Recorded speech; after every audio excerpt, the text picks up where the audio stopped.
Earlier today, I spoke with Shannon Foley Martinez, who is a former neo-Nazi and white nationalist. She's now a consultant with American University's Polarism and Extremism Research Lab, and told me about her advice for family members dealing with a loved one in radicalized groups. Take a listen. You say one of the most important things to do when talking to a family member involved in Q is to establish a sense of safety. What do you mean by that in terms of how people should approach this conversation? In terms of creating safety, what I mean by that is that we know from academic studies and just probably from personal experience that anytime that you try to argue facts with somebody who is deeply entrenched in a viewpoint, that's very rarely successful, and in fact actually exacerbates the defensiveness that they have. Plus, the world that they exist in online have ready-made defenses for any objection that comes up. So they're well versed in this defense mechanism that just argues back and puts them on the defensive. When I say create a sense of safety, number one, that we have to individually decide what our boundaries are. What do we allow and what do we not allow in conversation and behavior? But one of the things, if we are going to help people to disengage from these entrenched belief systems, is that we have to be able to break through and offer connection and offer a sense of empathy and a sense of safety so that they are able to express the feelings that they have, that there's something that's there in their life, this broken need set that they have, that has allowed this worldview to take over for them. So clearly you do identify with members of this group because of your own experience with extremism. You say it's not really about ideology, you laid that out, but an emotional need. What drew you specifically to white supremacy beliefs, and what is the common thread with QAnon supporters we see today? One of the things that is a connecting thread between everyone that I have mentored as they have left is that there's nearly always, in my experience, some sort of trauma that is part of their life. Lots of times it's layers of trauma, whether that's, they're a dysfunctional household that they grew up in, acute trauma. In my case, I grew up in a dysfunctional household that made me feel like I didn't really have a place to belong. And then on top of that there was sexual assault when I was 14 years old that I didn't have anyone to talk to about or to process that.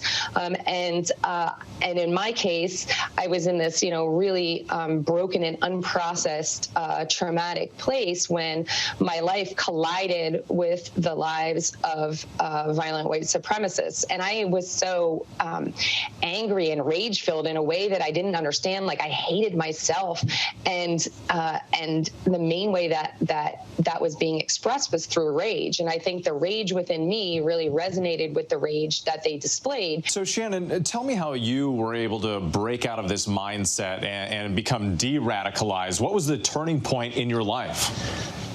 So one of the things that I think is important to emphasize is that it would be so great if these were very cinematic stories where it's like there's an eye-opening moment and then everyone disengages. But just like radicalizing or amplifying or entrenching in these belief systems is a process, so too is disengagement. And it's often a very lengthy process. For me, I ended up living with a family, a mom and her three younger sons, of a guy that I was going out with who the mom didn't believe any of this stuff and in fact didn't really know what our belief systems were, and let me, basically took me into her home and provided stability and far more holistic and genuine needs meeting than the illusion of these needs that I was trying to have met through the violent and vile belief system that I was entrenched in and espousing. Do you have empathy for the people you saw, breaking into the Capitol and the horror you witnessed on television? Yes, I do. And I feel like as somebody with the past that I have, that it is deeply my responsibility to be one of the people that has empathy and offers connection to those people, you know, in the attempt to give them a hand, should they choose to take it, to begin to walk away. So what do you think happens next now in this movement? Does it die down? Do we get closer to normal now that President Trump is out of office, or do things stay the same?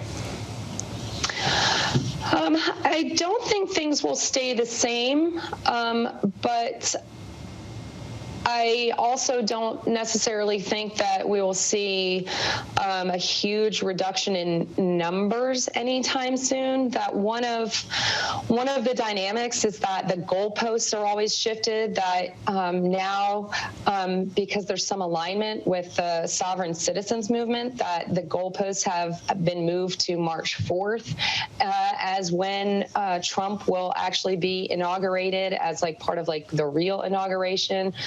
So you believe, so forgive me, Shannon, you believe that there's still a moment out there that some of these extremists believe that that moment is going to come and President Trump will swoop in and once again be planted back in the White House? Absolutely, yes. Shannon Foley Martinez, thank you so much for your time. We do appreciate it. Thank you for having me.